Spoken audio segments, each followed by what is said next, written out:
Shut up and sit down.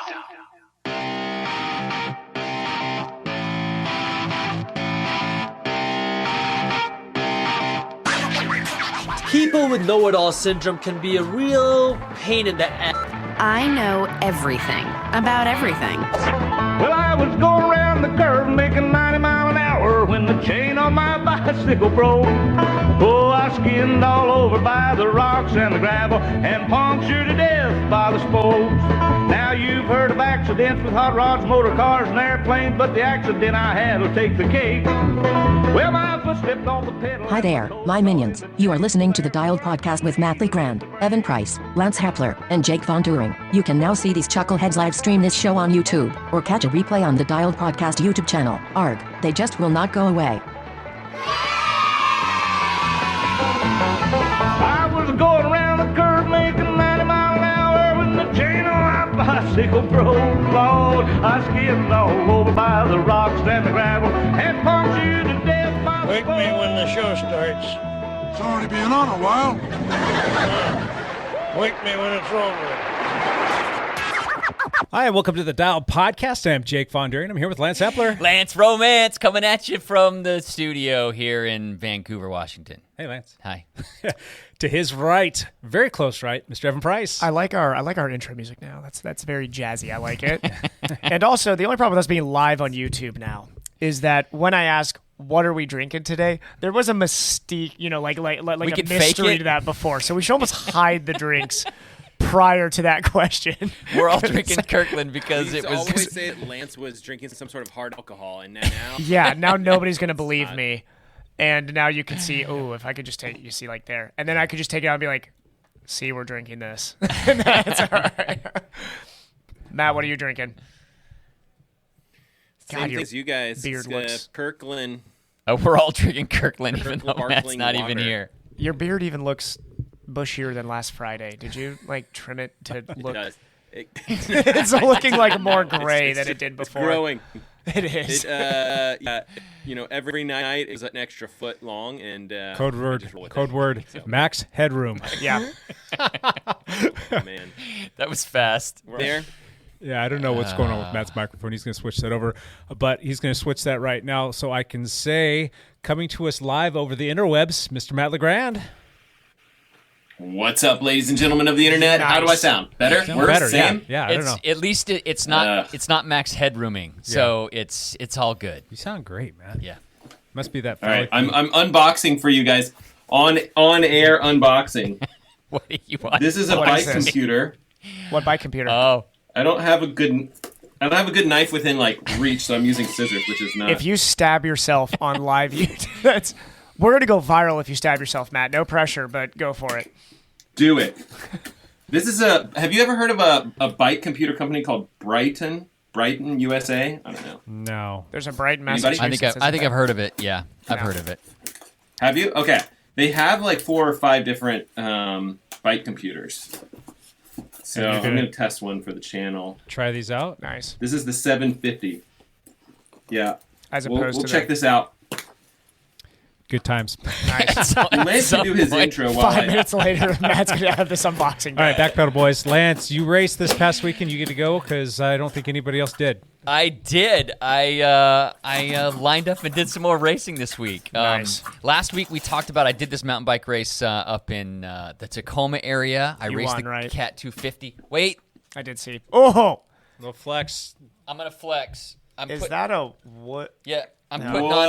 Oh, that's heavy. Yeah. Oh man, that is heavy.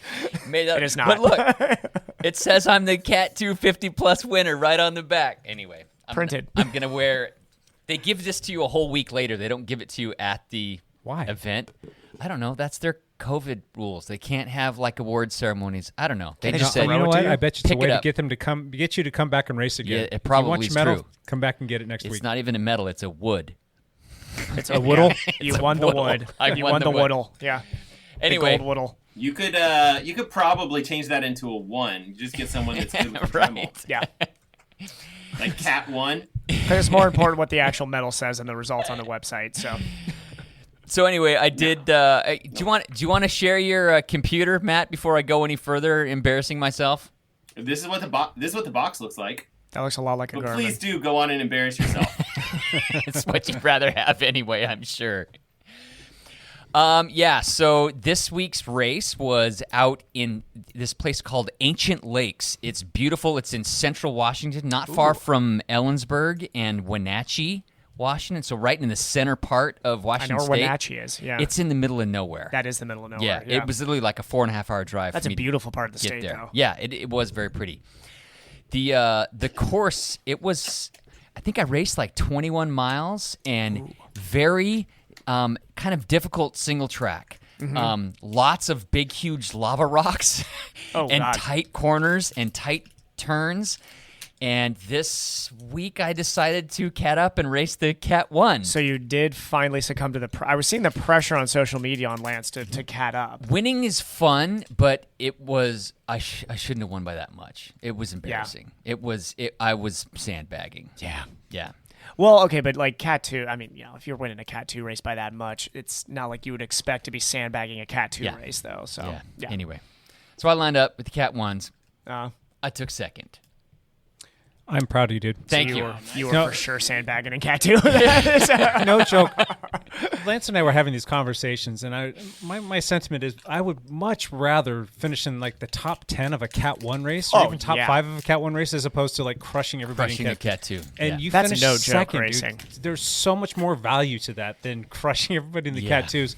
And that's just a testament to how strong you are right now. Where's how your strong road, you've been. Where's your road fitness going to be this spring, do you think? That's a good question. Yeah. I mean, my legs are feeling good. Pretty strong? I don't know how long this peak will last if I'm at a peak. We got to do Who a knows? ride together, and I got to get embarrassed by you. We need to do this here soon. Dude. Did you not get your Strava notification? Well, actually, Lance isn't going to be here this weekend, so. I'm racing there's again. a Saturday ride, isn't there? Yeah. There's a Saturday ride. I've got 3 rides yeah, already on the something calendar really for this boring week. Yeah, I you know. did load it up, Jake. Got up this morning and banged out a few rides. Yeah. Just getting prepped and ready to go for this time change. When thing does so the we time go. change happen? 2 weeks from Saturday night. Yep. Gotcha. Not that Okay. anybody's counting. Yeah, So. but yeah. Nice. But yeah, the cool thing was, I did take second in the Cat 150s. I ended up taking actually 10th overall in the whole race. So That's solid. That includes all The the open categories, all the yeah. open categories. Yeah. Okay. So I raced well. The crazy thing was, the course was just ripe for sidewall cuts because so many lava rocks, and you were just bouncing from like rock to rock and like tight corners. You really had to like flow good in order to. And that stuff, I love that stuff. So that kind of bike handling stuff. I'd be last. I pedal struck so hard so many times, and I'm always like careful like when I'm pedaling and I'm seeing rocks so that I don't pedal struck. I pedal struck so hard one time it threw me and my bike 3 feet off the trail and dislodged my other foot. I almost like flew off the bike. I pedal struck so hard. Oh, jeez. Yeah. Pedal okay? Well, that's what's nice about Yeah, those that's going to be the SPDs. good They're question. pretty. Your clip's okay. It was, I don't know. I mean, You ride I egg just, beaters, right? I just, No, he's no. on I'm SPD SPD. Shimano. Oh, SPDs. okay, gotcha. I just cursed loudly and clipped back in and kept going. And so it just, I feel like that would have destroyed an egg beater then. Yeah. That's why I ride my cross bike. But it might That's have. pretty tough. Are they pretty strikes. They're pretty good until they're not. I've broken one pair. Okay. We'll actually take the back 2. I've had one definitely never that ridden on slid intense off of lava rocks. Like literally slid off of the spindle, and that Yeah. was just because I beat the crap out of it. And I had another one where it broke the spring, that the whole tensioner system for clipping in broke in a 50-mile race about halfway through. I had to pedal for about 15 miles in that thing, but Not good. I was fully prepared to it not work properly after I struck so hard. I thought, oh my gosh, I broke something, but it kept going. That's awesome. So- Two consecutive weekends of racing now, right? We're going to make it 3 out of 4 here. No, wait, 4 out of 4. To be honest with you, there's potential race every weekend for the next 7 weeks for me. A lot of mountain biking. Yeah. I'm gravel racing next week. Okay. In Northern California, the Shasta Gravel Hugger. Yeah. And then there's a mountain bike race. Then there's another mountain Mount bike Shasta. race. Gotcha. Okay. Mount That's- Shasta. yeah. Yeah. Matt, you making some progress on that thing over there? He's beeping Yeah, away. this is what it looks like. It looks- You guys hear some beeping? Yeah. It looks a whole lot like a You know what's Wahoo or a interesting? Garmin.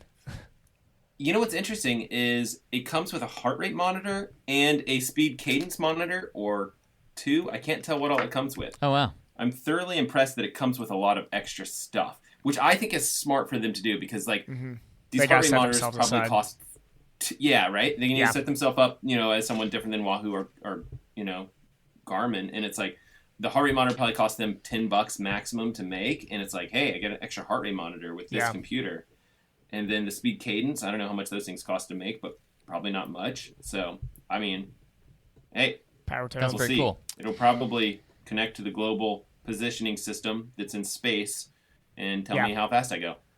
Cool. Which is extremely fast, Lance. Yes. Can it keep up with you, Matt LeGrand?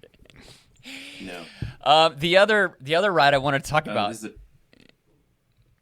on my way out there, on my way to drive out to do this race, I stopped at a little place called it was right near Biggs, Oregon, which is like in between, just east of the Dalles. And it's a place called the Deschutes River Trail. It's where the Deschutes River comes out into the Columbia River. There is a 20-mile gravel road that goes up that canyon that was just phenomenal. Just gorgeous. That's not that far away either. I saw pictures from that, and I was like, how far is that? Can I drive there today? It's an it out. Looks so pretty. When you originally said that was in New Zealand, I had to look twice. I was like, did Lance seriously jump on a plane without telling anybody and go to New Zealand? Is Middle Zealand. Middle Zealand, my bad. It's a joke from the Lego movie. It's a quote from the Lego movie. Oh, yeah. Anyway. Why would I not know that? Yeah, why would you not know that? Middle Zealand. So, yeah, I went out there. It's like 18 miles out and 18 miles back. Of course, I'm racing the next day, so I didn't want to go the whole way. Yeah. So I just went like 12 miles out and turned around and came 12 miles back. Nice. I took all the KOMs on the way out. Oh, yeah. Because the wind was like 11 miles an hour. I'm sure those are all wind-assisted KOMs, though, in that region. Those three. When the wind's blowing, you got to go. It's all legit. I wasn't planning on going that hard, but I'm like, oh, the wind's at my back. I'm on my new gravel bike, and I'm just like, I'm going to see how fast this thing will go. Did you have live segments running? No. I didn't even know where the segments were. You just had this whole treasure trove of KOMs. Yeah. Nice. Yeah. I did, however, kill a bird. What? Was the bird asking for it, though? Or I didn't mean to. I am flying down this road. I came over a little rise, and freaking bird just went right into my rear wheel. And I looked behind me. You're really lucky it didn't go in your front wheel and flip the bike, because that has actually happened. Like, I've had people who have massacred a squirrel before and flipped their bicycle. Flip their bike. Yeah. Jay. I once had a squirrel escape through my spokes, and my entire life flashed before my eyes as it was going through there. Mine did not escape. Oh, my God. Oh, yeah. Just got this one slow squirrel. I looked behind me. It was a puff of feathers. When I came back through, I looked, and I'm like, well, maybe he made it. Did he make it? He did not make it. He did not make it. It was a ficker. Why would you know that? Why would you know that? No, I didn't. This is Hannel. I took a picture of it. Oh, Hannel would know. Yeah. I took a picture of it. It was discussed online. It was discussed on my Strava ride. Doesn't Hannel have a zoo too at his house? Basically, yes. Yeah. So he would know exactly what that. Yeah, he probably knows. Well, he was saying this because genotype it is. I guess this type of bird, Ficker, tried to break into his dad's house and was pounding on the door of the whole time, and and so his dad was really angry at this Ficker. And well, then hopefully that was the Ficker and you got it. So yeah. So I killed a bird. I'm sorry. Other than that, I rode bikes every day. Good on you. Yeehaw. How many days in a row? I'm at 219. Is it 219 already? No, you can't be that because you're 19 ahead of me, and I'm at like 194, 195 today. I rode this morning already, and it was... I think I'm at 4. 4 days in a row. 3, I'm maybe. at 213. Okay, this is stupid. You need to stop. 213. We're not going to stop until you stop. I need to stop. It's stupid. It is very stupid. Evan, where can I get some drink darts? I want to just give him an actual training plan so he can get absurdly fast, because with the consistency and strength he has right now, if you were even somewhat structured in the presentations, you'd be so fast right now. Yeah, I'm just you riding bikes. Already are it's so freaking fast. fun. I'm just having fun riding bikes. You can still have fun and get super fast.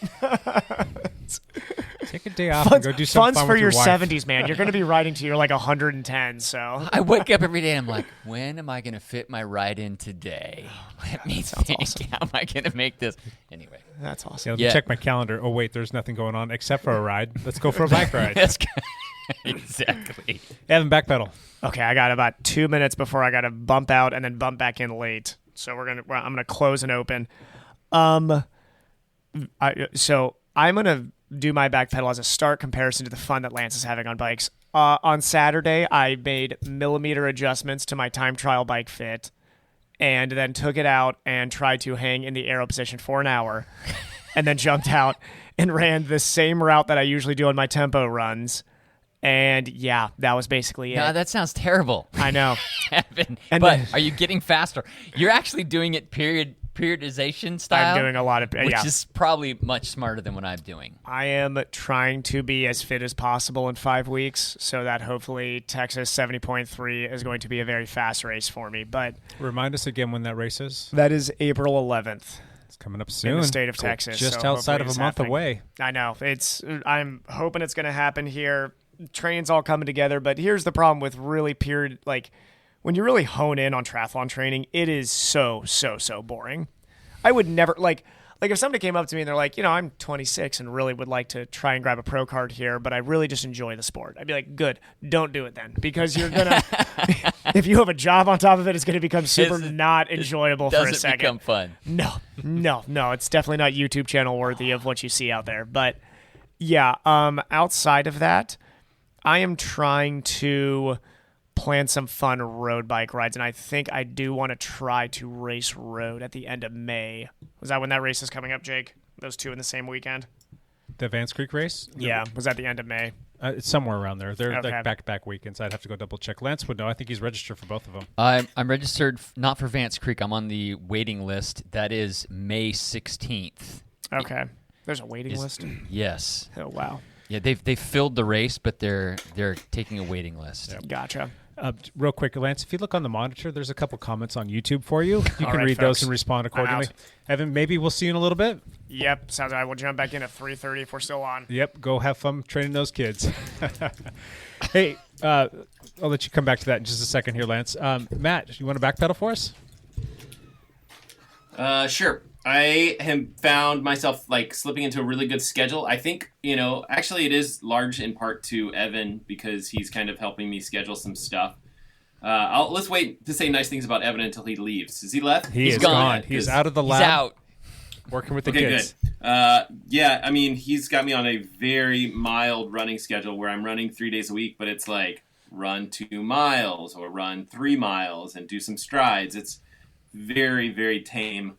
And then I'm swimming 3 days a week because that's what I can get in with the pool closures. And then I am biking Zwift mostly for the rest of the days.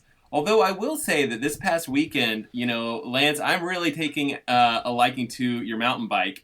I call it yours, even though it's not yours anymore. It's not mine anymore. It is definitely yours. But I'm loving it because I'll take it, I'll ride over to cross-country practice and just cruise around and find cool places there's basically some country fields that have horse tracks and stuff back there behind the high school that none of you guys know about. Yeah, you're right. It would actually be okay on a cyclocross bike as well. So we could do some fun stuff back there because we have permission to use those fields. So I'll take you guys someday if you want. It's a good bike. Excellent. Cool. Yep. I guess I'll Good backpedal times. real quick. Just another very fun week. It was mostly Zwift, Monday through Friday, and then I did squeeze in a ride out in Boise, Idaho. Boise, Idaho. What were you doing in Boise? Is it Boise or is it Boise? It's Boise. Boise? Why Boise. do you say Boise? It's Boise. It's Boise. Boise. So, you mostly say it when you omit a Z in there. It's Boise. I have no idea which one it is. I was trying that out on my wife. She didn't know I was trying it out while we were gone this past weekend. And finally, after the third or fourth time, because I was trying to get a little bit egregious with it, she finally called me out. She's like, "Why do you keep saying Boise?" I'm like, "Oh, it's just having fun with you." That's what the locals say. No, isn't that how they say it? I can't remember. I knew at one point, but I've forgotten many more details than just that in my life. My wife and I were driving back from Utah, from Salt Lake City, and Lance recommended a couple routes out there, and he gave me this nice little 22, 23-mile loop that was it was basically about 3,000 feet of climbing, maybe 2,800 or something like that. So I'm like, yeah, that looks perfect. Yeah. I've got about an hour and a half to kill. And I'm going to go out there. I'm going to do this ride. And I'm going to, stretch out my legs so we can get back in the car. We can keep driving. I start climbing. I'm like, this is spectacular. I get about half the way up the climb, and I'm like, this is going to be interesting. It starts getting icy, and then it turned to snow, thankfully. And I'm riding on some almost bald Continental, what are those? The Terra Speed tires. Are you on your gravel bike? Gravel bike, yeah. And those tires on the ice, not so good, but the snow, I don't understand those tires. It's a full-on like paradox here of like they should be slipping on everything. They were just biting into the snow like crazy. So I just kept trucking up, and I finally stopped when I got to somewhere between 6 and 8 inches of snow that I was plowing through that nobody else had ridden on. I'm like, I should probably turn around. It's getting to be a little chilly here too. I couldn't feel my hands and my feet because I brought the wrong gloves, and I didn't put shoe covers on because it was nice down where we started. But oh my gosh, it was beautiful. Yeah. The views up there were just spectacular. I stopped and took a couple pictures, and I'm like, wow, this place is just spectacular. So I need to go back there and ride maybe this summer. Boise's like halfway between Portland and Salt Lake, and so it's always a good spot to stop for a pit stop. Gotcha. Pit ride. So Jake, what the heck were you doing? Because I saw you like flew out and drove back. Yeah. Do the math on that one. Brought a vehicle back to town, so we had a little another adventure van. Yeah, we had a little adventure van. You guys... We had this little adventure van that we purchased back in October. It was awesome, but after we started running it through its paces, it ended up being just a little bit too small for our family. It was spectacular. We loved it, just a little bit too small. Found a buyer, didn't lose a dime on it. Literally, not even after paying registration, didn't lose a dime on it. And then we went out. Well, after looking for God knows how long, we found one in Idaho from this guy, this really nice guy, but Ogden. It was in Ogden. It's this German like businessman that's like got dual citizenship between here and Germany, and he's just got this very, I'm not going to say his name, but he's got this very, very German name. I'm like, oh gosh, I mean, I hope he doesn't like say something about my last name and start asking me about Germany because he's that German. Very wealthy dude, and he had this thing for 5 years, and it only had 14,000 miles on it. So he hardly used it, but he's like, he collects cars, and he's got multiple very, very, very nice cars. But anyway, long story short, he's like, yeah, I sold. It's like I wanted to sell this because I just bought the Winnebago version of the Sprinter. Yes. He's like, yeah, it was like $200-something, so I needed to. I've just decided to go ahead and sell this one because it doesn't fit in my garage. That's got, no joke, like 15 cars in it. So. Yeah. Oh my god. So he made us a screaming deal on it. We flew down there because you can't find these things anywhere, especially at the 4-wheel drive. And if you do find them, they're going for a premium. And long story short, we just got lucky, and so we flew down there, picked it up, and drove it back. Fantastic. Yeah, it was great. So you flew down there and you brought a bike. You flew a bike down. Yeah, because that's what you do, right? Yeah, I mean, they but you fly wanted for to free. Probably fly multiple bikes down, and it was gravel. You chose gravel. I chose gravel because you can ride that bike anywhere. I took Jake and his wife to the airport to drop them off. And I don't know if Rebecca didn't tell you this. When you went back in the house, Rebecca looked at me and she goes, I should have just sent you to go with Jake. She goes, you should be going with Jake to Utah. I shouldn't be going with him. This is something you two should have done. And I'm like, that would have been fun, but I'm like, no, you need this is something for your family. You need to check this out too. Yeah, so. she had a blast though. We really did. It was fun. We drove for a good day and a half. That's what you do when you drive back from Salt Lake, right? Yeah. And we had a blast. It didn't feel like we were in there the whole time. It was just like we're just kind of cruising along. It was like a blink of an eye. We were back. I was channeling my inner Lance Hepler. So, so anyway, that was my weekend. Oh, and I did another little gravel ride by myself yesterday, which was nice. It was just a beautiful day out here in the Pacific Northwest. Big blue skies, about 50 degrees out. It was perfect. So lovely. Yeah. All right, let's do a little Patreon update. We don't have any new Patreons, but what were you going to say? Let's talk about these comments that have come up on Let's on put a YouTube pin in the Live. Patreon stuff for just a moment while Lance addresses these comments that are coming through. Okay, the first one is from Austin. He said, geez, Lance, watch out for critters in the road. Yeah, sorry, that bird must have had a hard couple of months because it was depressed and not feeling well and straight up committed suicide into my rear wheel. I could not stop it. Scott mentions, he says, we all have jobs or we would all be as fast as Lance. Love you, Lance. Yeah, sorry, I suck. I'm aware of that. Scott asked how Paige did at her race because she was She was registered to do the same race that I did. Did she go? She did not go. Gotcha. She had some issue, and so didn't end up going to do the race. I know that she was traveling back from North Carolina, She's back. Well, I know, but she just got back, and Yeah. there's some stuff that came up that she said, so maybe, I don't know. Something like that. And then Mama Dove said, it's Boise with a Z sound. Boise. Fellas. Boise. Okay. I'm just going off of what Lance told me once, like Boise. Boise? Boise. Okay, so we're going to drop the Boise? No, Boise. It's Boise. Boise. Boise. Okay. Enough of freaking Idaho. All right, back to Patreon updates. We don't have any new Patreons this week, but we've got quite a few names that are stacking up in this little jar here. Real quick, just so that we're all on the up and up, was John Hatfield our latest and greatest Patreon added to the jar? Yes, he was. All right. I added John Hatfield. All right, so we are going to do a whole grab bag out of this box that I've got with all kinds of cool stuff in there, and we'll let you choose what you want out of that. There's water bottles, there are socks, there are neck buffs, there are lights, all kinds of stuff. So the winner this week will get to pick whatever they want, and that winner is going to be, as Lance pulls it out right now, drum roll please,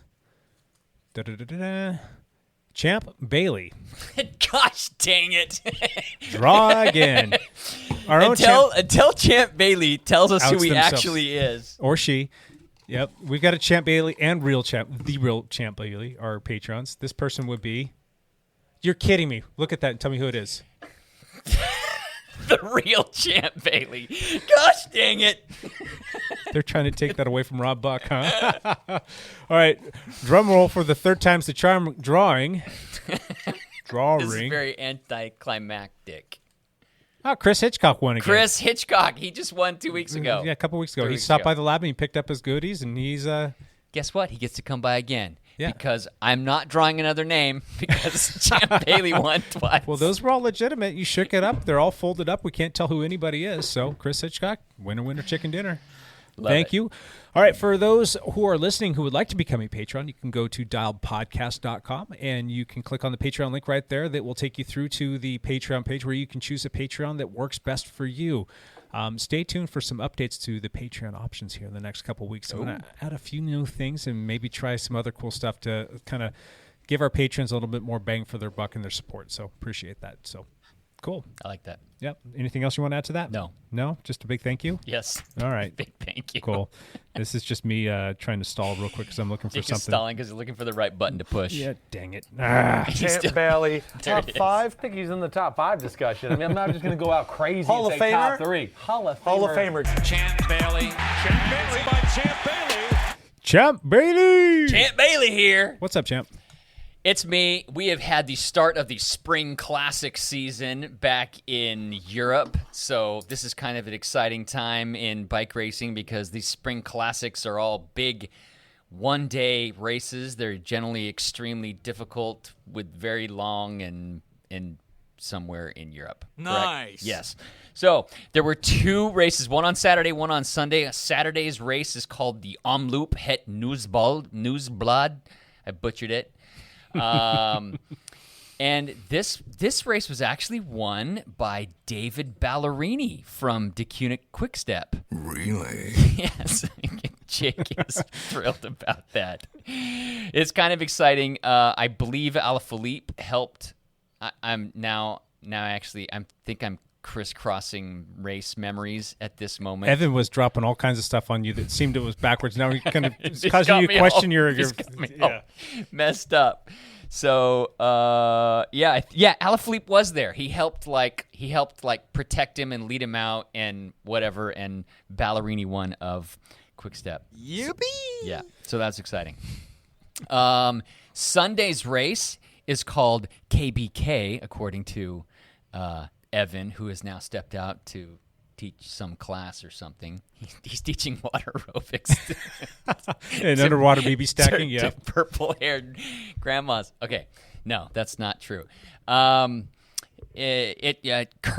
Brussels, Kern. So exciting race, big long race. Matthew Vanderpool was in the race.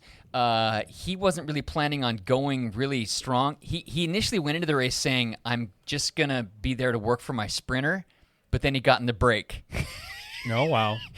And was in the break for 80 kilometers. Wow. but they were caught with 2K to go. Okay. So he did not win. It was actually won by Mads Pedersen. Okay. Former world champion. Won, which was fantastic for Mads Pedersen. He's from the Trek Segafredo team. And kind of crazy, Tom Pidcock took third. Really? Yeah. Cyclocross Tom Pidcock. Cyclocross Tom Pidcock, who is racing the road season for Ineos. Ineos, yes. Yep. Yeah, Ineos. Wow.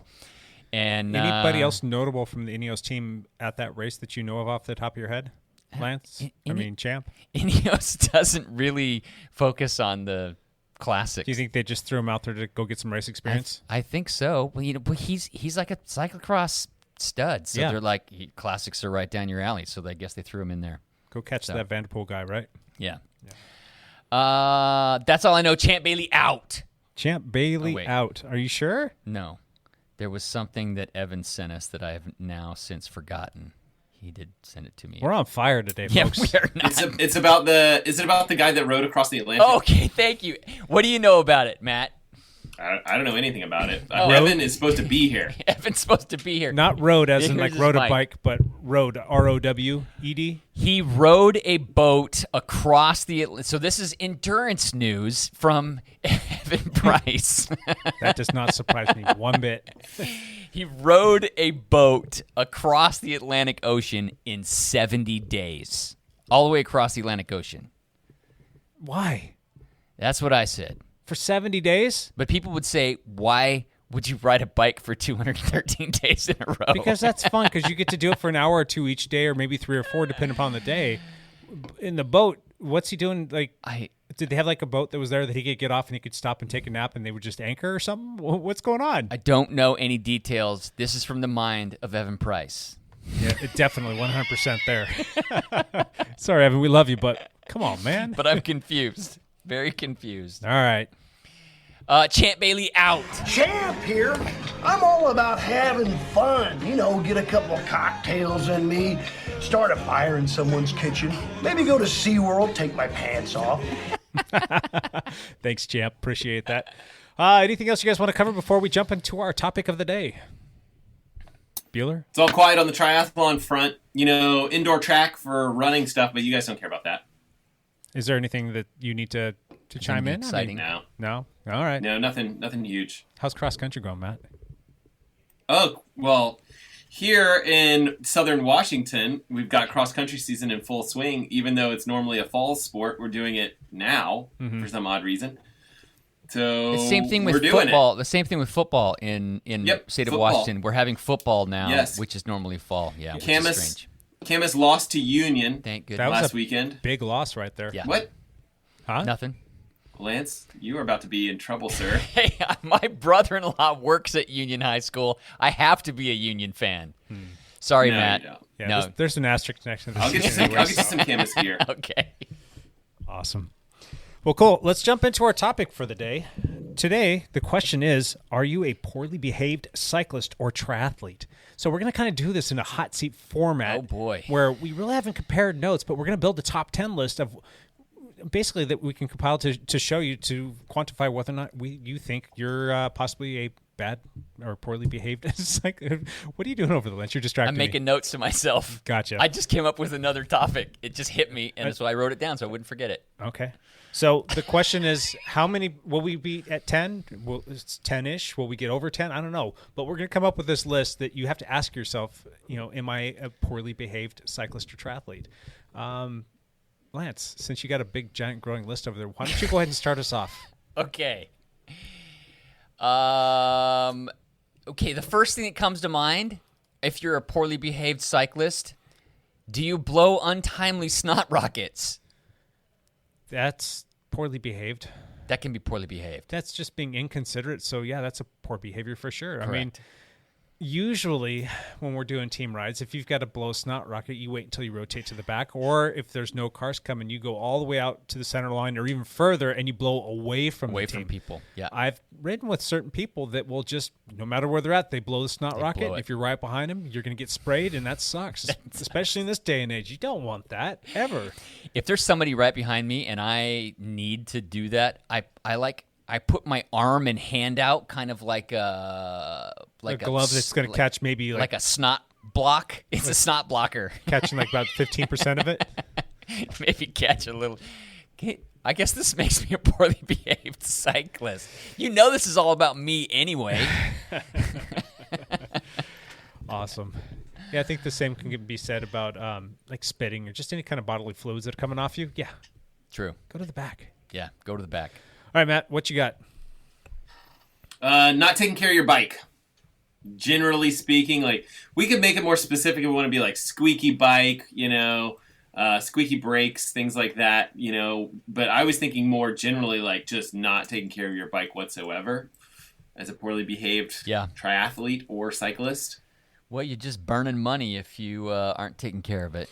Well, not for nothing. On the cycling end of things, I know that triathletes are more of that lone wolf that like to do their stuff on their own. But if we go out and ride with people that are not taking care of their bike, and sometimes you might have to listen to a bunch of squeaks and whatnot, and that's kind of annoying. But you kind of get a little bit of a pass unless you show up and it's like that every week. But it's the person who has the chronic bike issues, whether it be like poor shifting or dropping chains, or they're getting constant flats because they pull out their tube and you think that, they just got a flat, but then you see their tube and it's got 14 patches on it. It's like, come on, man, just spring for the extra $4 or $5 and buy yourself a tube, or better yet, go tubeless. You know what's a new annoying thing? What's that? Rubbing disc brakes. Yeah. Because that's a lot more common nowadays because almost everything is disc brakes and they rub sometimes. There's also the notion of like not changing out your brake pads altogether, and all of a sudden you're losing braking power, and that can screw up a group dynamic pretty bad. Yes. People can get hurt. Yes, so. that is also true. What would you like to add to that, Matt? Why would that be an annoyance, or why would you consider that a bad behavior?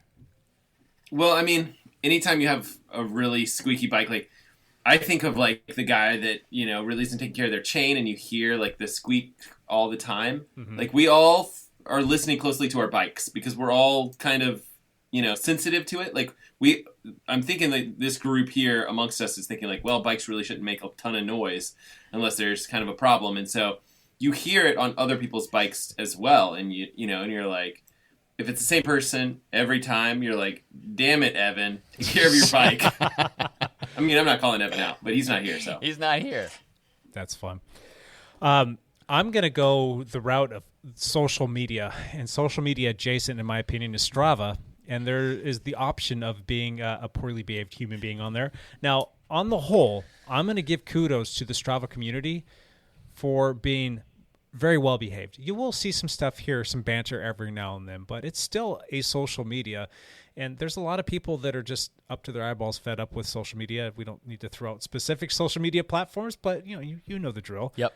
But from time to time, you will see some poorly behaved athletes on there that get pissed off because somebody took your KOM.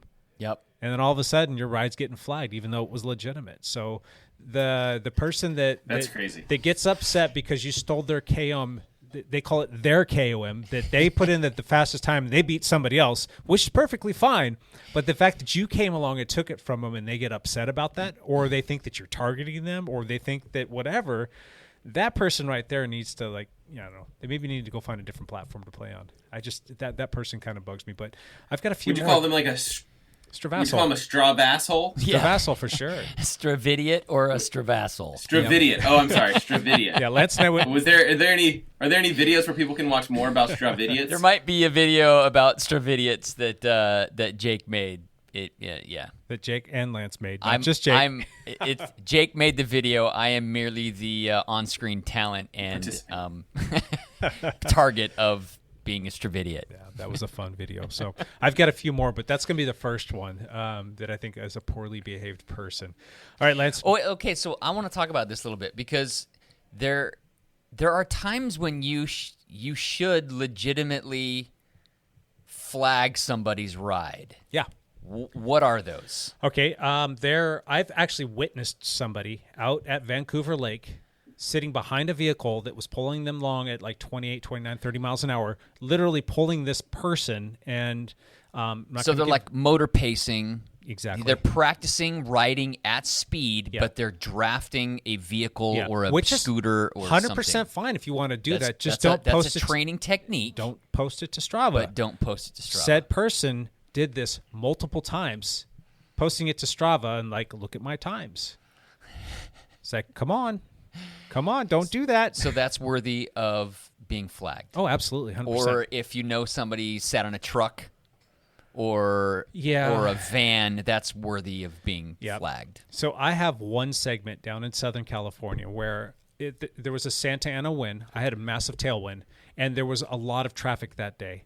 And I know that the cars going by me were helping me, and I know that I had a tailwind, and I know that, and I was putting in big watts. I was flying down this pretty long road, but I wasn't drafting per se. But that's always sat in the back of my head: is that something really good? that's Yeah. legitimate or not? Because down there, when the Santa Ana winds blow, those winds can get strong. I mean, they're blowing 20 miles an hour, then you get gusts of 40, 50, 60 miles an hour. You can freaking And if you fly. have that at your back and you're going downhill, you're going to absolutely bomb down these hills. Now, then you got traffic going by you, which is further exacerbating the Yeah. whole issue. So I've always kind of asked myself, because somebody flagged it, and I'm like, I was legitimately doing that. I wasn't sitting on any vehicle's wheel. It was the Santa Ana wind, and there was traffic that day. And I thought to myself, you know what? I'm going to challenge that, because anybody could go out and ride, and traffic conditions are not something that are in your control. Now, if you jump out behind the car and you're following them, that's a whole different can of Right. worms, in my opinion. Yeah. But if there's just traffic going by you, that happens. As a matter of fact, like when we do our time trials around here, there's traffic there. They're open roads, and you're riding, and sometimes cars will start just blowing by you, and you'll feel that pull you along. It's like you feel a little like tap on your back It's when like a a car little- goes by. A couple puffs Just a behind you, and little you're just like, puff. oh, Yeah. a few less watts and a few more miles per hour, and Yeah. like that's golden. Yeah. So that's legitimate. So would you think that I should just let that go? And I mean, not that at the end of the day, I really don't care. But Yeah. I was just thinking to myself that maybe I should challenge that. And I did, and it's kind of stayed. And actually, Strava told me, like, you'll never have to worry about this again. We see your heart rate monitor, we see your power meter, and we see where you were riding.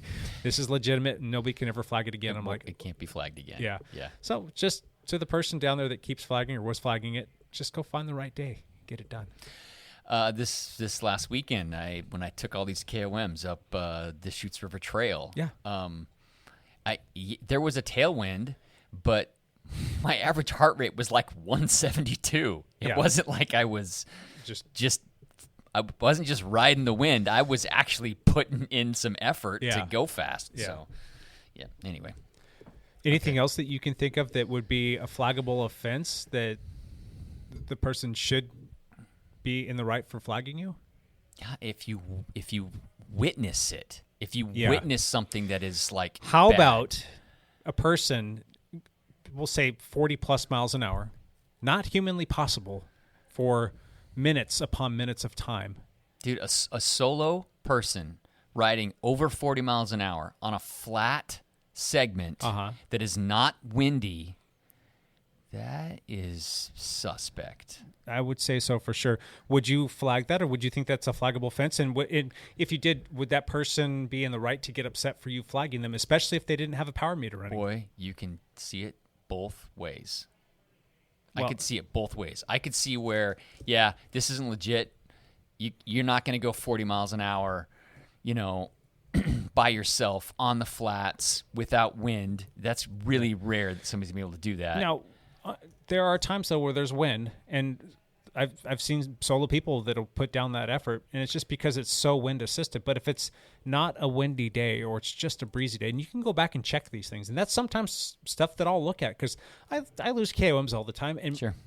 98% of the time, it's somebody that just forgot to turn off their Garmin that was doing like a mountain bike ride, because Sure. they're the most egregious when it comes to this. And then they get on the road and they drive home and they're like, whoopsie, forgot to turn off the Strava. Yeah. And you get the, so-and-so took your KOM, and they were going 50 miles an hour up this, 8% grade. And like, yeah, you're in a car, you get flagged. But Yeah. I don't know. Yeah, I could see where that would make me think that is strange enough that I would think about flagging it. Yeah. But then if it's legit, you have a chance to respond to it. Yeah. However, if I recall on Strava, you don't get a notification that a ride's been flagged. Correct. You kind of have to go back and stumble across it. You have to dig through it. Yeah. Yeah. Yeah. I've had a few rides flagged, and I didn't know that they were flagged until... Same. Yeah. Anything to add to that, Matt? I think personally, you really only are going to flag something like that if it's like your KOM getting taken, right? I mean, you're not like... or in the case where Jake was like, hey, I saw this guy behind a truck, and then there it was on Strava. That's pretty rare. That doesn't happen to you very often, does it, Jake? No, it's the only time I've ever seen it happen. Yeah, when you actually see it happen. Yeah. So maybe, I just don't think that, any of us are, we spend time on Strava, but I don't think we're spending that much time on Strava that we're looking for people throwing up fake data. It's probably only when they're kind of crossing over some sort of KOM that we're watching, that we're kind of interested in, and something's really egregious, which in all my history, it's been someone was out riding their bike, they threw it in their car, and they drove home. And bam, like I have this one segment that's on out at Vancouver Lake that always gets picked up by cars because someone's, on, and it's basically like, not that I'm tooting my own horn, but like we would probably know the person that would break that, right? Like if Jake is on there and it's like, oh, well, Jake broke this KOM, like, yeah, of course it's Jake, or even like Lance or, whoever it is, maybe even Evan Price. I don't know. He's kind of a scrub, but like if he's on his time trial bike. He's on the time trial bike. It's just like there's certain things where it's like, yeah, that's legit, and then you see someone that you kind of what you do. You kind of look at their profile. Is this realistic? Like, did this person just catch the wind and they're going 40 miles an hour on the flats? Like, that can happen out there. You can get big wind on your back, but if the person normally rides, 10 to 12 miles an hour everywhere, and then they have this KOM, then and they're and inevitably their title of their ride is like, afternoon ride or whatever it is. It's like, yeah, I don't think that was legit. And I have very rarely used the flag thing, but I think that those are the times when I'll flag something and be like, well, we'll see what happens. I don't know what's going to happen. If this person argues with it, then whatever, that's fine. But like, it doesn't look right to me. So yeah, I think you can throw in this whole same category. The person that's out there tearing stuff up on their e-bike and posting it not on an e-bike category, but as a ride, and like kind of patting themselves on the back at how strong and fast they are. As a matter of fact, Lance, you were just talking about this not too long ago about somebody that you were turning yourself inside out to take a KOM from, and it happened to be somebody that was on an e-bike. I didn't even know he was on an e-bike, and it was just out of reach for me, where I had taken a couple of attempts at it and realized, okay, it's just out of reach. I just need to go harder. I remember you and I had that conversation. You're talking about this segment, like, God, I can't catch this guy. Do you know who this guy is? And we started talking. I'm like, describe to me the guy's avatar real quick. And you told me what it was. And I'm like, oh, yeah, that dude's on an e-bike. Come on now. I'm like, what? Yeah. No. We went back and looked, and sure enough. Gosh, dang it. He was on an e-bike. And that being said, I did go out and manage to get it. I got the segment. Yeah.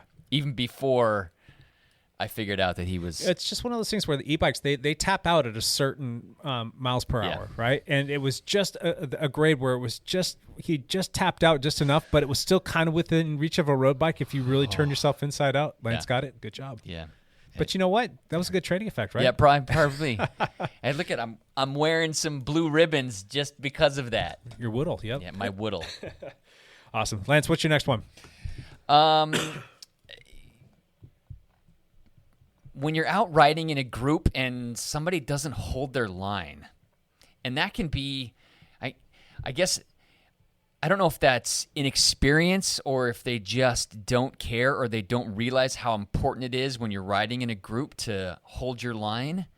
But boy, when guys don't hold their lines, I really try not to get angry about it.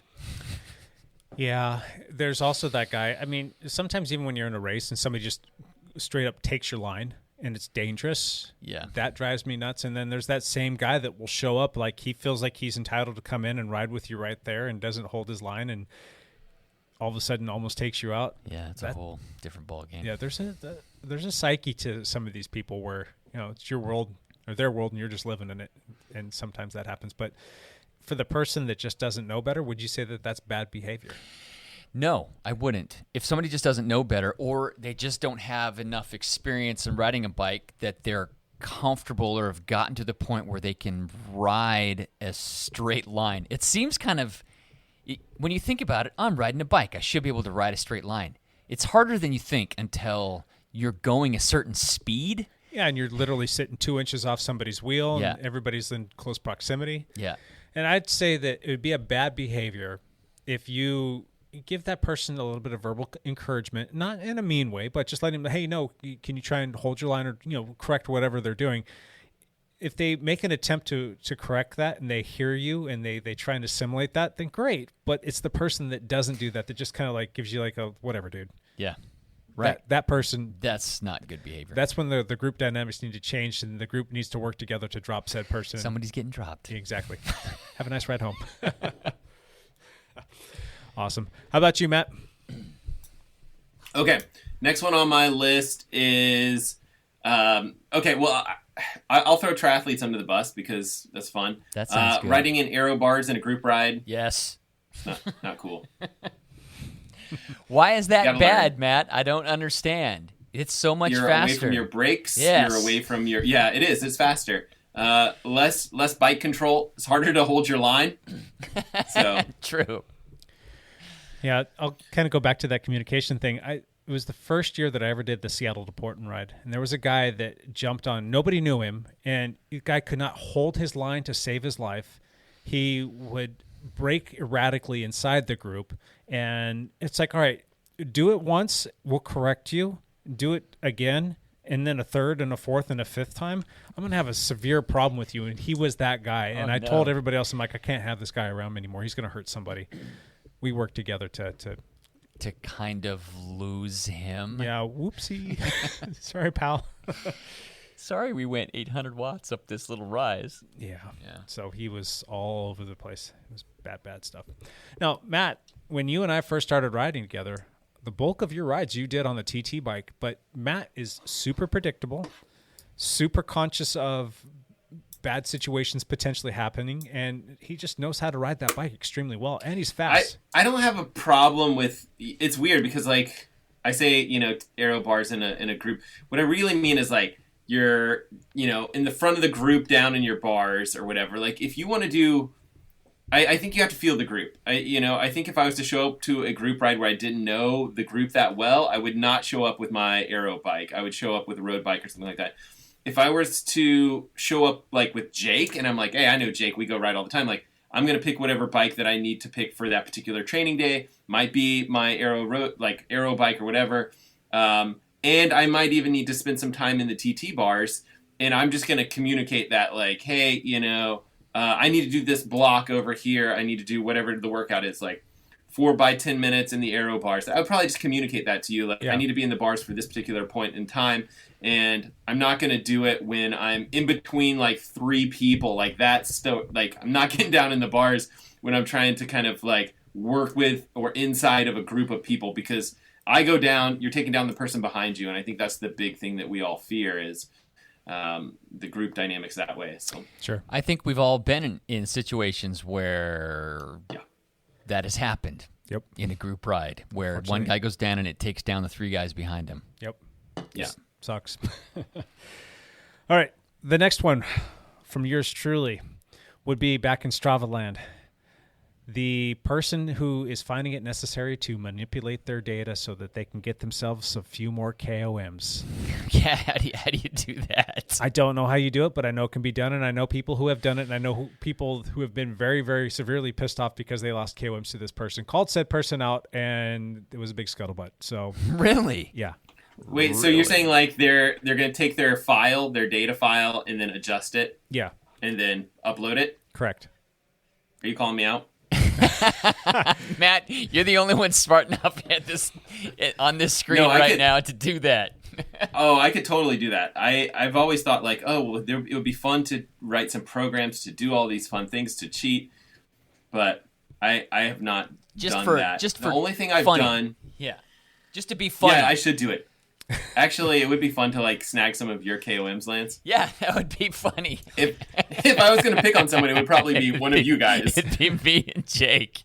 Ooh, what does Evan have? Does he have one that he really cares about? That went out at Vancouver Lake. Yeah, he's got one at Vancouver Lake. Yeah. If you could do where something he like, averaged like 27.5 miles an hour for 14 miles or something like that, yeah. We seriously try taking stabs at that with multiple people, and it's just like we can't even touch we them. can't do it. But it kind of goes back to that video on GCN that we were talking about. Like Cy was on the time trial bike, and then a few other castmates were on road bikes. And I think the last one was a group of 4. A group of 4 on road bikes taking on a single person on a time trial bike. And they couldn't touch him.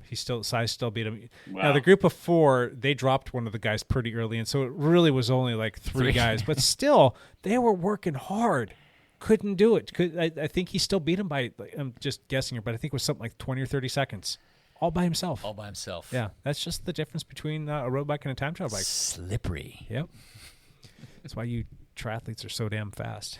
So, anyway, that was mine. Data manipulation. I didn't even know that you could do that. I didn't even know that was a thing. Yeah.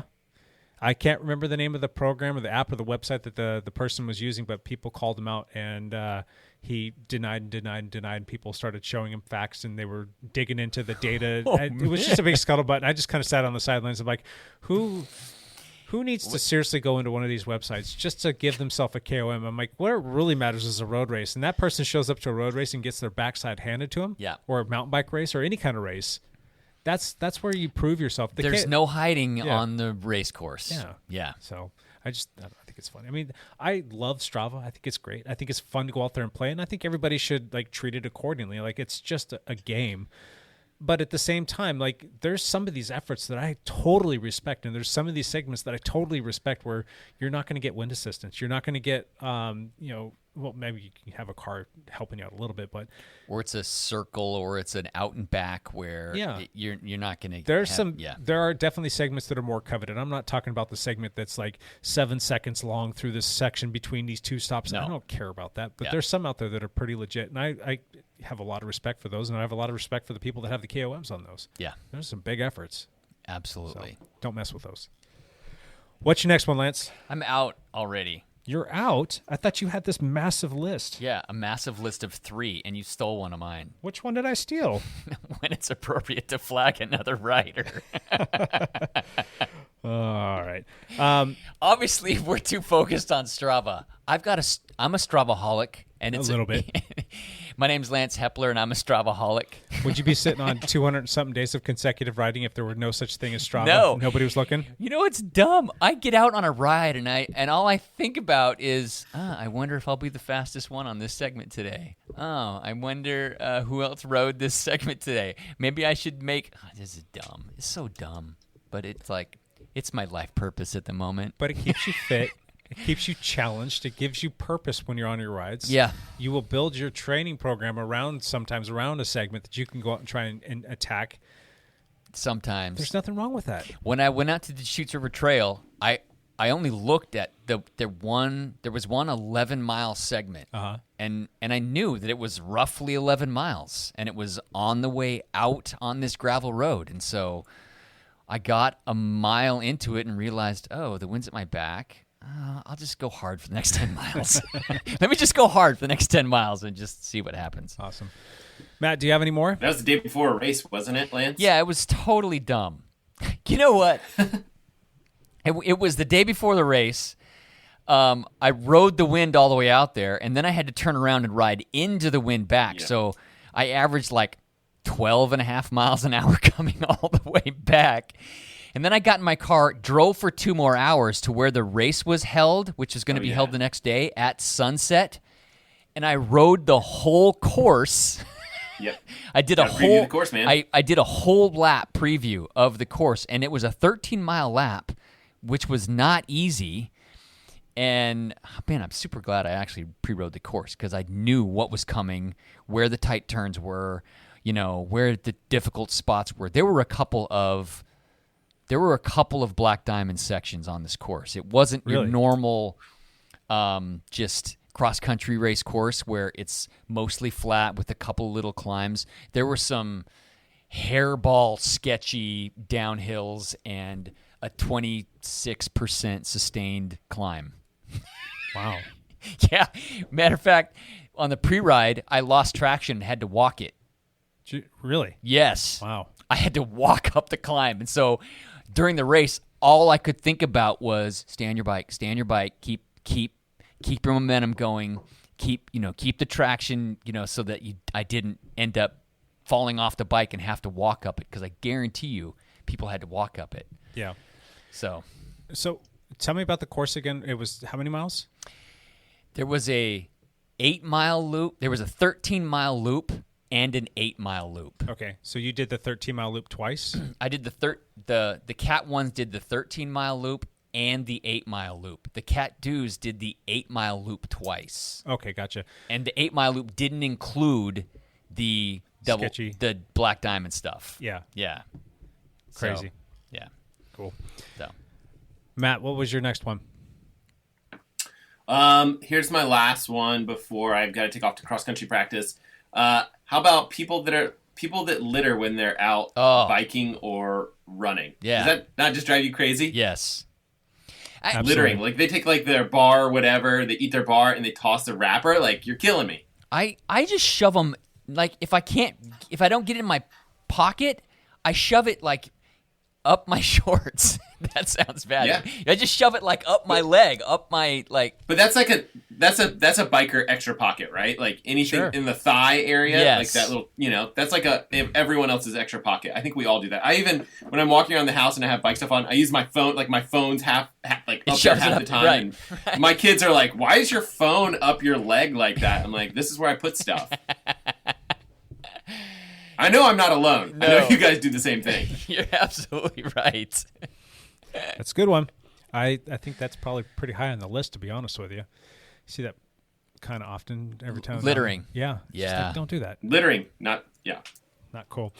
My next one, this happened again when I lived in the good old Southern California. I don't know if this ever came through up here. I don't know if Strava ever put any stop gaps in place so that this wouldn't happen.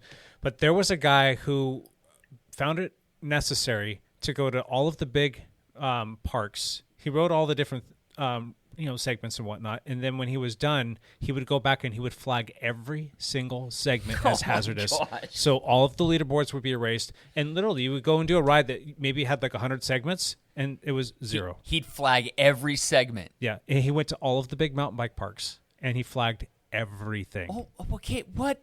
Why? Was he just an angry man? Was he just a bitter person? Don't know. This was a big problem. It was probably back in, I'm going to guess like 2013, 2014, somewhere in that range. And it was just, it got really bad to the point where people started making new segments, and at the end of them it was like, please don't flag this, or this isn't hazardous. Those would get flagged. And everybody was putting in all of these things to Strava. It took them the longest time to get that all sorted out, because I don't think that they ever thought that anybody would do something like that. But right. I've seen people flag segments just because they don't like that segment being close to some place, or maybe it's by their house, or they don't like cyclists, or I don't know how people have stumbled on Strava. Or a cyclist buzzed somebody and that somebody knew about Strava and went on and found it. And I totally get it when a segment, and that's maybe another one you could put as like a subcategory, people who create segments that stop right at stop signs or go through intersections or go through stoplights. That drives me nuts. Don't do that. That's bad. There's lots of segments that go through stoplights and through stop signs. Yeah, back when I cared a little bit more, I would actually go and I would flag those, and then I would create a new segment and just put behind that safe, so that people wouldn't try and take a KOM, because like, but it ends right here. I don't want to get you killed, pal. Right. I'm going to give you a good like 50 to 100 meters to slow down, or just don't blow through. Exactly. It's like GCN, on their YouTube channel. They talk about going out on group rides. No, it wasn't GCN. It was Dylan. Okay. Dylan Johnson? Yep. Dylan Johnson. When Backwards Hat Dylan comes on, Backwards Hat Dylan is Dylan Johnson's alter ego. Yep. That says all the dumb stuff that we're all thinking. Sure. He says, well, what about when I'm on the group ride and we're all going to chase down, we're all going to sprint for the stop signs. Well, we don't sprint for stop signs at Dialed Cycling. We sprint for stop ahead signs. Exactly. So that you have time to stop before when the stop sign comes up. Because you don't want to sprint for stop signs. Yeah. Not safe. Dylan. Backwards Hat Dylan. Yeah. All right, you got no more Lance, huh? You're all out? Yeah, everything else is cool in my book. Matt, nothing else from your end? You got to head out to old cross-country practice? Yep. All right. Yep, I'm going to head out, guys. Good to see you. All right. We'll talk next week. Take care, Matt. See you, bud. All right, later, guys. Bye. So it's just going to be myself and Lance here. Gotta fix the little screen here for the folks on YouTube. Yeah. So. Well, that's just me. Yeah, but you know what? Watch this. Hey, oh, it's just Jake. there we go. Push the wrong button. I've got another one. So when you're riding and you're in a group and you're supposed to have everybody stay together, somebody gets a flat and person just looks at you and said, "See you later." And you're supposed to be riding with everybody. You're riding with everybody. That's bad behavior right there. When you're more concerned about you just maintaining a certain speed or finishing like a big ride. My specific example, which I've talked about before, was I was doing Seattle to Portland the following year after the whole TT bike guy. And it was one of those situations where we had a group of guys. Justin Wagner, who's been on the show a bunch of times, was in there as well. And he and I actually worked together to build this group and to get everybody set. And I had SAG support for us. My wife was driving down. She had everybody's wheels and food and everything that we would need was in the car. And she was leapfrogging down. So we're about 30 miles into this thing. And I've told the story before, so I apologize if you've heard this before and you don't want to hear it again. Just press pause for a second or skip forward a few seconds here. But anyway, what happened was I got a flat. There was a guy in front of me that didn't call it a pothole. Maybe that's another guy, too, that we can put on the list. That doesn't point out stuff when you can't see. Yeah. So I didn't get my back tire over it in time, pinch flatted. And one of the guys that was riding with us that was a part of this whole coordination effort looked at me and saw that I had a flat, and then he just said, "See ya." Kept going. And I was towards the back of the group because I just rotated towards the back because we were in a group of maybe 20 or 30 people, and we were flying. So I get this flat, and the group just rides away from me. I'm like, well, that sucks. Hopefully they'll turn around. He didn't say anything to anybody, and then it was probably 3, 4, 5 miles down the road. I believe it was Justin Wagner who said, "Hey, where's Jake?" What happened to Jake? And this other guy goes, "Oh, he flatted a while ago. It was probably like 15, 20 minutes ago." He's like, "What? Why didn't anybody say anything?" He's like, "Oh, I don't know. I just figured we'd keep going." He's like, "Really?" Oh, no. So I think I know who this is. Yeah, I went as fast as I could to change the tires. Still took me about 5 minutes to get everything seated and set and all that other good stuff. Yeah, that's an eternity. Yeah, and I was dead set on catching them. So I'm trying to fly up as hard as I possibly can, trying to hopefully find some people to work with. And there was a couple of people that would jump on and then they would fall off, and they just couldn't hold those watts. I time trialed for almost 50 miles, and I finally caught up to them.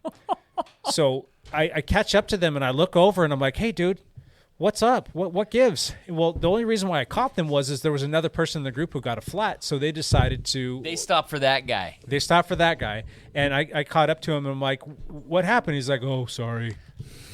I'm like, and the same guy did the same thing to somebody else the year before, too, so I should have known better, so I guess shame on me there. But the net of the story is if you are going out on a ride and you're working together as a group, you stay together as a group, and you don't do anything other than that unless it's specified and agreed upon before the start of the ride. So don't be that guy. That guy was a bad behavior guy. So yeah, cool. Evan, do you have anything? Evan, we got Evan back. Evan is back. He's done with the kids. What I miss? Was there anything I missed there? You finished your water aerobics class with the purple-haired grandmas? Yes, exactly. I finished my water aerobics class. I'm over here. I was actually in it myself. I don't coach them. I just joined one. You were just in your water aerobics. This is why I can't ever make a mid-pack in the swim field, is because I just do water aerobics the whole time. But yeah. So, Evan... Yes. Missed all of the stuff because we did this kind of hot seat stuff. Yeah. So just to recap real quick, for the top 10 list that we've come up with so far, we've got 9. So maybe Evan can add I get to cap off. The 10th one. Get to be closer. Is there anything off the top of your head that really bothers you in terms of bad behavior for cyclists and triathletes? Oh, I've got a lot with triathletes. There's Throw it out there. Maybe this can be number 10, and we can have some bonus stuff if he doesn't bring up something. There's some real transition zone faux pas that are... and Lance will remember this. When you are setting up your transition zone, there is a shared space that is, if there's one good thing that comes out of COVID, I hope that the 6-foot rule applies to transition zones too. Yeah. That'd be great. Because you put down a towel, yes, and you put your shoes and your helmet and your stuff on the towel. Yeah. And you don't touch anybody else's towel. You don't. And usually if you've got 4 people, 5 people next to you, you all coordinate. Okay, my towel goes on this side of the wheel, your towel goes on this side. We got our space.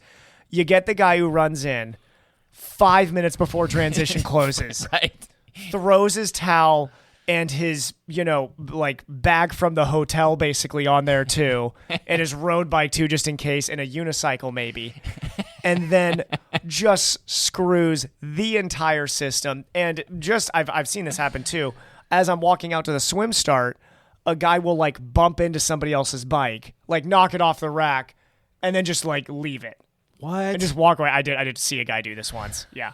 Oh my gosh. I actually worked for the race organization that I remember that ad, and I literally looked at the guy and I was like, "You're gonna want to go and pick that back up." I like that.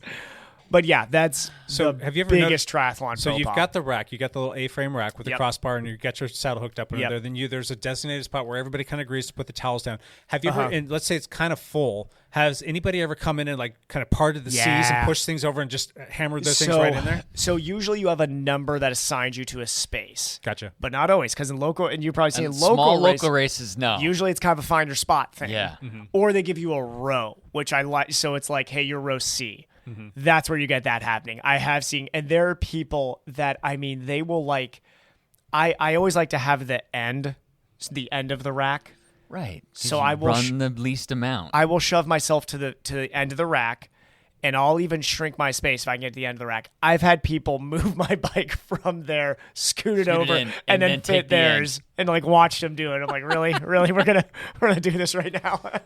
So what's appropriate for you to respond to that? Oh, I mean, just violence is no, I'm joking, but that's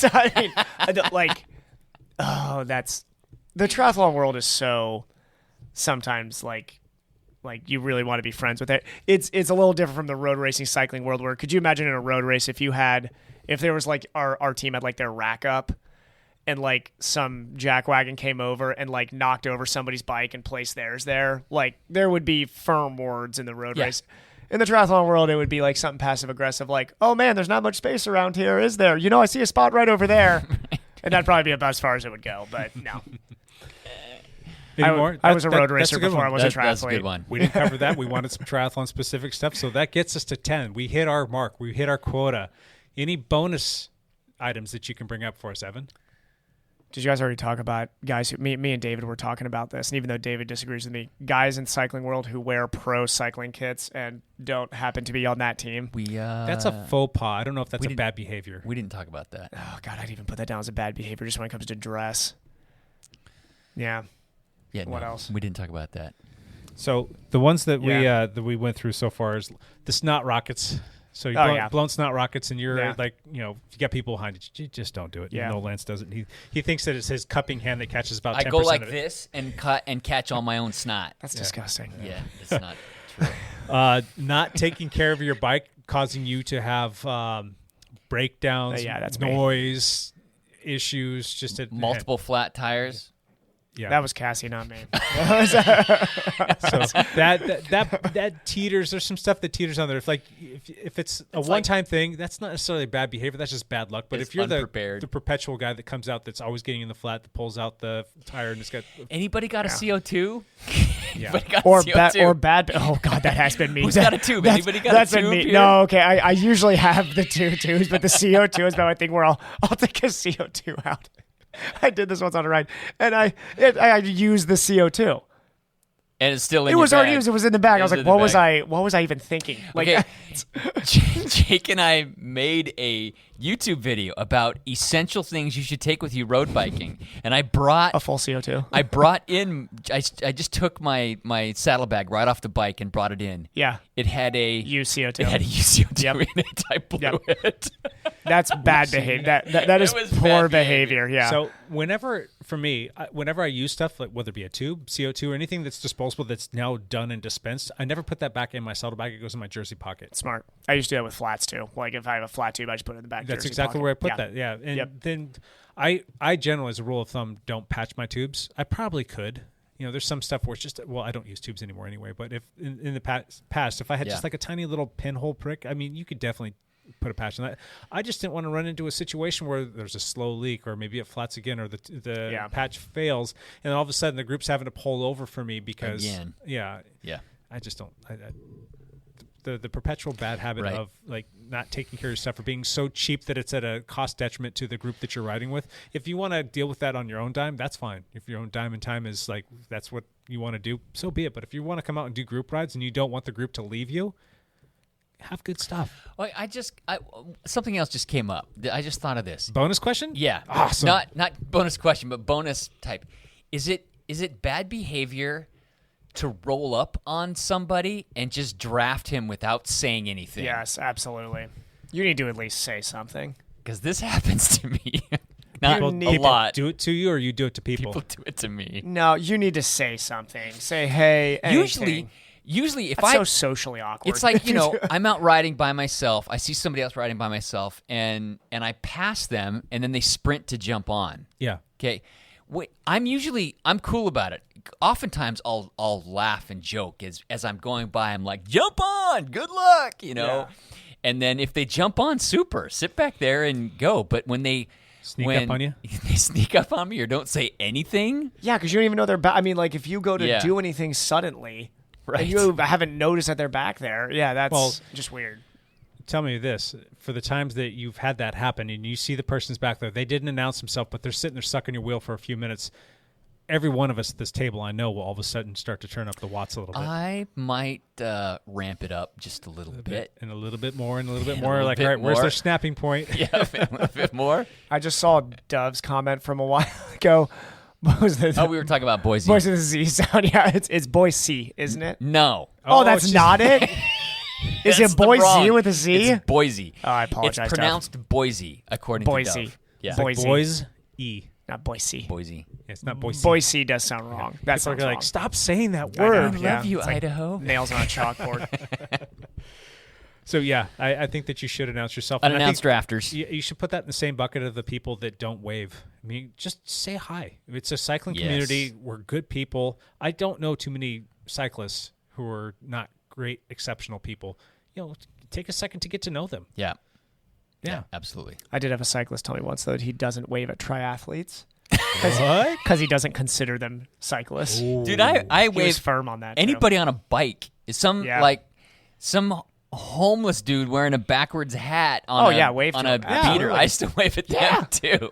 Yeah. They're a person. Hey, man, that's like, yeah. who was it? Oh, God.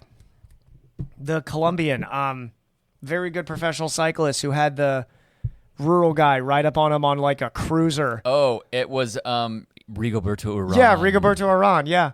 Yeah, I love that. Like, he's riding. Yeah. Wasn't he on his time trial bike? he was on his time trial bike. He was on but his some- time trial bike doing some workout, going they're- through rural Colombia. Yeah. And some rural guy on a cruiser. some kid on a cruiser with a backpack on. Yeah. Hopped on his wheel, and Rigo had a follow car that had a video. Yeah. And so they caught it on video. Really? This guy rides up on him and sits on his wheel for Yeah. like I don't know how many miles. On a cruiser while Yes. he's getting after it? Guy was Yeah. probably putting out 450 watts the entire Yes. time, I'm sure. Pull him over and sign him? He gave him a bike. He gave him a Seriously? Yeah, gave him a bike. Yeah. That's freaking It's an awesome story. Yes, it is very cool. This is the need to cool go part about find- it's like I've always thought about that whenever I see in the Pacific Northwest we got people who I think probably travel quite a bit and live homeless with their bike as their main means of transport. There was once we were driving up to Mount Hood. There was a homeless guy riding his bike, and I'm not saying he had a tent on, so I assumed he was homeless, with probably 80 pounds on his back Right. on this cruiser going up the highway up there. I was like, I bet if you threw that guy on a road bike He might be able to do and something. like put him in Lycra, he would be fast. Like that guy's quad. Like I'm looking at his calves. I'm like, this guy's got tree trunks for calves. And, I mean, talk about a good way to like recruit your next generation of cyclists. Is just it's like, fantastic. hey man, if you love a Absolutely right. cruiser and ride it fast. All right, any more bonus pieces? No, I liked ending on the Rigoberto Urán story. That's a good That's an story. awesome story. Yeah, talk about good behavior. That's a good behavior That is- story. that is a good Good on you, behavior. Rigo. Yeah, there you go. All right, let's jump into one last thing. Lance, start us off. I'm racing actually with some teammates this weekend. The first gravel race of the season is happening, the Shasta Gravel Hugger. It's in Northern California near Mount Shasta. Last year, it was the first year of it. They had a freak storm during the race, and half of it was in the snow and ice. And the weather doesn't look too good this weekend down there, so I hope it's good. I thought that it was supposed to be a good weather this week, and that's why I threw that team ride. I'm doing that team ride if it's just me by myself. It might be good up here, but this is like 6 hours somebody south. else it's way south. That's south of the Grants Pass. Well, I know, but somebody was saying that we might have some weather here, some possible rain. But did it blow from that direction? Do you know? I have no idea. We'll find out. I don't know where weather goes. Saturday is 50% chance, so coin toss. Chris Surratt is racing with me. Gary Cornelius teammates are racing with me. I think there might be some other teammates I'm probably forgetting, but actually there's some big names that are coming to it. Peter Stetna is coming. Oh, seriously? Clara Hansinger is racing. Oh, yep. Peter's going out there for Peter's going out there for it. Dang. Is Dylan Johnson going to be there? I don't think so. Okay. Yeah. Gotcha. Yeah, see if he wants to be on the podcast if you do. I'll ask Peter if he wants to be on the podcast. There you go. Yeah. If you do race Dylan Johnson this year too, you have to ask. I'm doing the short one. I'm doing the 62-mile version, not the 100-mile version. But we talked about that. That's good for you. It's good for your race preparation. It's good for you as a person because you're not going to fall apart. And that's your wheelhouse. Go out there and do really well. That's what I'm trying to do. You're being soft. I'm joking. Absolutely right. Evan, one last thing, bud. On March 13th, I think is the date we settled on, we are going to do a little time trial up Washington Larch. Anybody is welcome to come out and time trial yourself up it. It'll be morning-ish. I'll probably post up what time. March 13th. That's a Saturday. Not this upcoming Saturday, the Saturday after that. It's the Saturday of the night that we changed the clocks. Yes. Back. Did we come up with a cool name for it yet? No, we spring forward. I'm sorry. We fall forward. Race the clock, beat the clock, forward something the clock. Like that, something like that. Yeah, cool. But anybody who wants to come out, ride up that. I'm going to extend the ride out quite a bit further. Anybody who wants to go ride hills after that. So, yeah. Cool. I think I'm racing the next day. Yeah, I know you are. So you'll be there, right? Okay. What race is that? There's a mountain bike race up in Seattle. Of course. Yeah.